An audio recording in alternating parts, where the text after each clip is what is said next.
Hello and Assalamu alaikum everyone. This is Afreen Asar, psychologist and a founder of Happy Being Pakistan. जैसा कि मैंने आपके साथ share किया कि मैं अब साइकोलॉजिकल इश्यूज और टॉपिक्स के ऊपर ट्यूटोरियल्स आपके साथ शेयर करूंगी जिसमें आपको बेसिक कॉन्सेप्ट से लेकर बहुत टेक्निकल कॉन्सेप्ट ऑफ साइकोलॉजी का लेक्चर्स आपके साथ शेयर किए जाएंगे। इस तरह के लेक्चर्स ज़्यादा बेनिफिशियल हैं for students of psychology or those who are interested in getting knowledge about psychology. Psychology is a broader term or it's a scientific study of human and animal behavior. अब ये एक broader term है और ये एक ऐसी field है जिसकी कोई specific definition नहीं है। अगर हम इसको statistically define करें तो इसकी definition है कि anything that deviates from the normal। अगर वो पॉजिटिव साइड पे भी जा रही है नॉर्मल करके या नेगेटिव साइड पे जा रही है नॉर्मल करके, that is called abnormality. Abnormality को हम कह सकते हैं या स्पेशल नीड्स की टर्म में भी, अगर वो पॉजिटिव से ज़्यादा, नॉर्म से ज़्यादा, एवरेज परफॉर्मेंस से ज़्यादा परफॉर्मेंस है और अगर एवरेज परफॉर्मेंस से कम परफॉर्मेंस है तो वो स्पेशल नीड्स आएंगी। तो आज का जो मेरा टॉपिक है वो है न्यूरॉन्स के ऊपर। न्यूरॉन्स बेसिकली नर्व सेल्स होते हैं जो हमारे ब्रेन और नर्वस सिस्टम के अंदर पाए जाते हैं। तो इसके बारे में हमें जानना इसलिए ज़रूरी है क्योंकि ये बेसिक एक एक अहम चीज़ है या सेल है जिसके बगैर हमारे नर्वस सिस्टम काम ही नहीं कर सकता। तो मैं अब आपके साथ इसकी डिटेल में डिस्कशन करूँगी। जिस तरह आप अभी बैकग्राउंड में भी देख रहे हैं कि ये नर्व्स हैं, न्यूरॉन्स के कनेक्शंस हैं और ये एक जाल सा बना हुआ है। ये जो जाल है सारा न्यूरॉन्स का, और आपने ये लाइट देखी होगी कि एक एक से दूसरी जगह ये लाइट जा रही है, तो ये बेसिकली इलेक्ट्रिकल सिग्नल्स हैं। इसकी क्या साइंटिफिक बैकग्राउंड है और ये किस तरह हमारे नर्वस सिस्टम में इन्वॉल्व हैं, इसके बारे में मैं आपको डिटेल से बताऊंगी।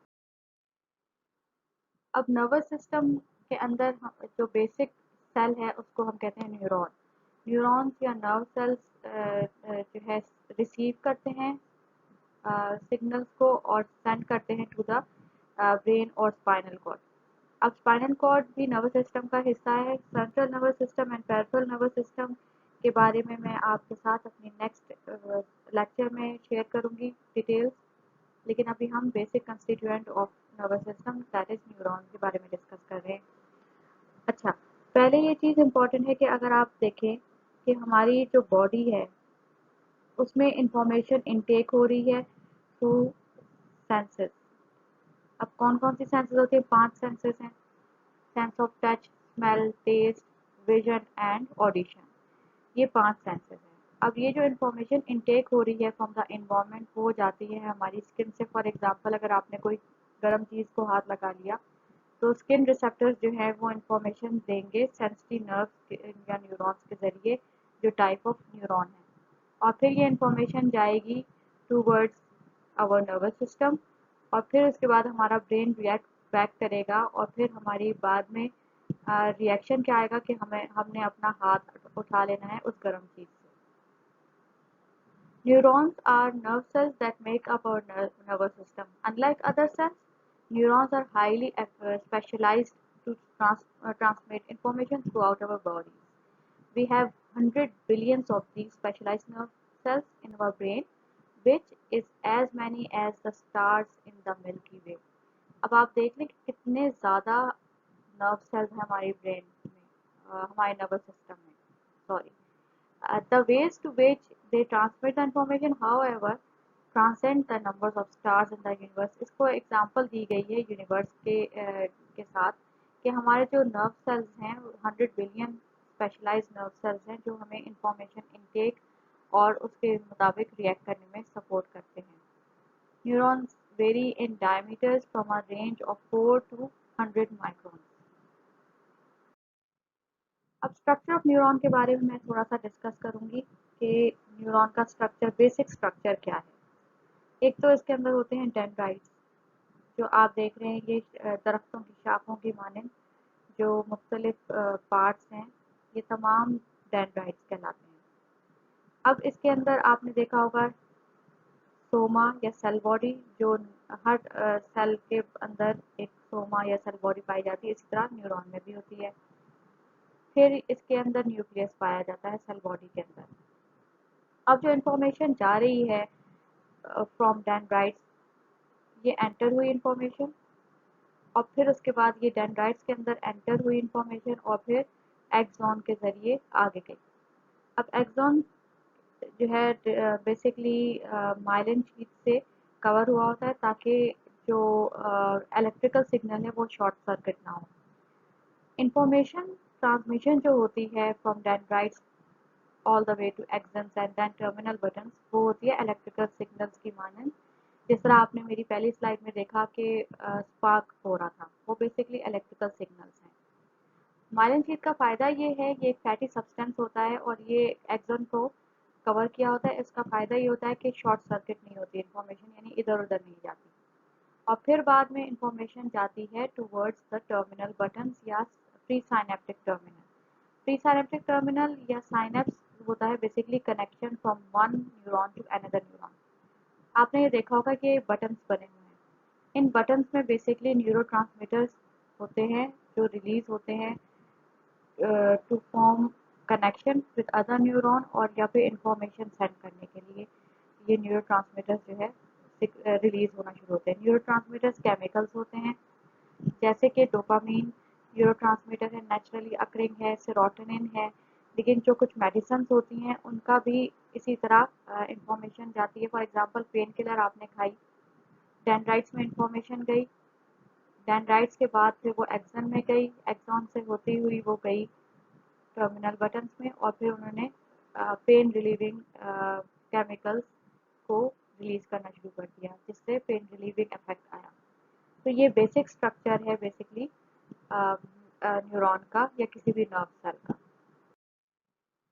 अब कितनी टाइप्स ऑफ न्यूरॉन्स होती हैं? बेसिकली एक होती है बाइपोलर न्यूरॉन, जिस तरह बाइपोलर से आपने देखा होगा कि डबल दो, इसको हम इंटर न्यूरॉन भी कहते हैं। इंटर न्यूरॉन बेसिकली कनेक्शन बनाता है एक न्यूरॉन का दूसरे न्यूरॉन से, इसको कनेक्टर्स भी कहा जाता है। दूसरी टाइप है यूनिपोलर, जिसमें सिंगल आपने देखा होगा कि सिंगल सब्सटेंस है, और इसमें आपने बाइपोलर में जो है डिवीजन हुई होती है दो शाखों में या डेंड्राइटिक रिलेशनशिप में, और यूनिपोलर में सेंसरी न्यूरॉन्स जिसको हम कहते हैं, उसमें आपने देखा होगा कि टर्मिनल बटन्स है, यहाँ पे आपने देखा है टर्मिनल बटन्स, और यहाँ पे है डेंड्राइट्स। और तीसरी टाइप है मल्टीपोलर या मोटर न्यूरॉन। अब सेंसरी न्यूरॉन क्या होते हैं? बेसिकली जो हमारे सेंसेस को डील करते हैं। मोटर न्यूरॉन क्या होते हैं? जो हमारी बॉडी से इंफॉर्मेशन को रिसीव करते हैं। अब जैसा कि मैंने आपके साथ मेंशन आपको किया कि 3 टाइप्स ऑफ न्यूरॉन्स हैं, ये डायग्राम आपको बिल्कुल अच्छा ओवरव्यू देगी कि for example sense of touch है, आपने कोई खारदार चीज़ को टच किया, आपको पेन हुआ, पेन रिसेप्टर ने इंफॉर्मेशन रिसीव की फ्रॉम योर स्किन, और फिर ये इंफॉर्मेशन गई फ्रॉम वन न्यूरॉन, और फिर उसके बाद सेंसरी न्यूरॉन ने उसको रिसीव किया। आफ्टर रिसीविंग उसने फिर कनेक्शन बनाया with inter neuron. Inter neuron basically connection है between one neuron to another neuron, और आपने ये देखा कि इंटर न्यूरॉन ने इनका दो न्यूरॉन्स का कनेक्शन डेवलप किया। फिर उसके बाद इसका कनेक्शन डेवलप हुआ विद मोटर न्यूरॉन, और फिर आपने in response of that connection और मोटर न्यूरॉन आपने अपने स्किन को बचाने के लिए हाथ को पीछे कर लिया। तो ये रिस्पॉन्स है।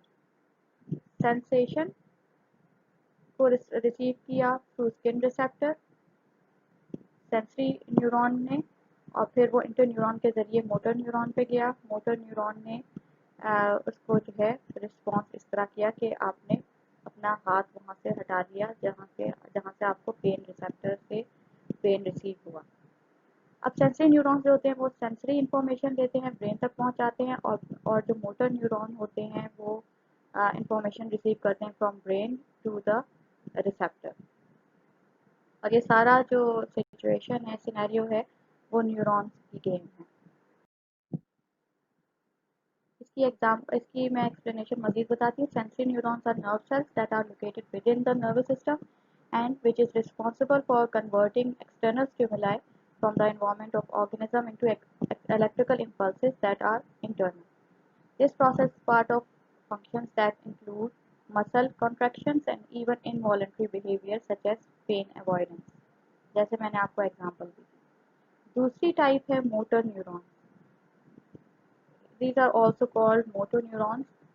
It is the cell within neuron within a cell body that is located in the brain stem, motor cortex or spinal cord of the body. Its axon or fiber projects to either the spinal cord or outside of spinal cord in order to directly or even indirectly control affected organs, in other words glands and muscles. And the third one is interneuron or connectors.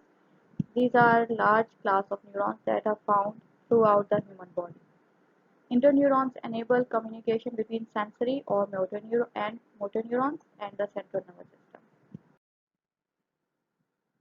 अब ये basically sensations के ज़रिए मुख्तलिफ senses का मैंने बताया था, vision, audition, touch, smell, taste, ये तमाम जो सेंसेस हैं वो सेंसरी इंफॉर्मेशन से इंफॉर्मेशन इनटेक हुई और फिर वो मोटर न्यूरॉन तक पहुंची और फिर मोटर न्यूरॉन ने वैसे ही रिएक्ट किया हमारी बॉडी को जो है प्रोटेक्ट करने के लिए। और ये आपने देखा कि ये इलेक्ट्रिकल सिग्नल की फॉर्म में ये सारी इंफॉर्मेशन ट्रांसमिशन जो हो रही है वो इलेक्ट्रिकल सिग्नल की फॉर्म में हो रही है। अब इसमें इम्पोर्टेंट ये है समझना कि ये इंफॉर्मेशन इलेक्ट्रिकल सिग्नल किस तरह देती है या इलेक्ट्रिसिटी की तरह किस तरह इंफॉर्मेशन ट्रांसमिट होती है from one neuron to another neuron और हमें रिएक्शन टाइम या रिस्पॉन्स टाइम देती है। इसको हम कहते हैं एक्शन पोटेंशियल। एक्शन पोटेंशियल में एक होता है रेस्टिंग फेज जिसमें कोई मूवमेंट नहीं होती। फिर एक्शन जब आप कोई एक्ट करते हैं तो फिर एक्शन पोटेंशियल अकर करना शुरू करता है एक पीक के दौरान और फिर उसके बाद डीपोलराइजेशन का प्रोसेस और हाइपरपोलराइजेशन के प्रोसेसेस होते हैं और फिर नॉर्मल फेज पे आ जाता है न्यूरॉन। अब जिस तरह आपने ये देखा होगा कि यहाँ पे गेट्स बने हुए हैं। बेसिकली ये होता है कि एक्शन पोटेंशियल के दौरान सेल मेम्ब्रेन के बाहर पॉजिटिव आयंस होते हैं ज़्यादातर और इंटरनली सेल के इनर एरिया में नेगेटिव आयंस होते हैं। जब एक्शन पोटेंशियल राइज करना शुरू करता है, जब पीक पे आना शुरू करता है तो उस टाइम क्या होता है, ये गेट्स ओपन हो जाते हैं। अब जब ये गेट्स ओपन होते हैं तो इनके अंदर पॉजिटिव आयंस जिनको सोडियम आयंस कहते हैं वो एंटर होना शुरू हो जाते हैं और जो नेगेटिव चार्ज है विद इन द सेल वो पॉजिटिव में चेंज होना शुरू हो जाता है और फिर आपकी बॉडी उसको रिएक्ट करना शुरू करती है।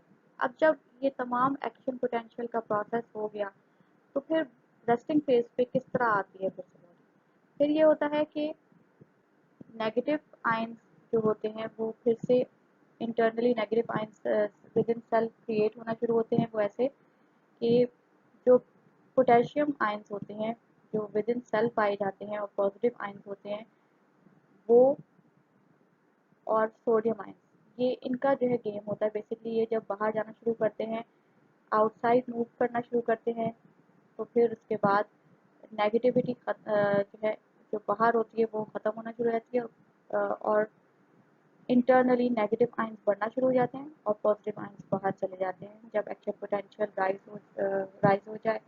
और फिर राइजिंग फेज के बाद जब रेस्टिंग फेज डेवलप हो तो रेस्टिंग फेज में फिर से दोबारा नेगेटिव आयनाइजेशन इंटरनली हो जाती है।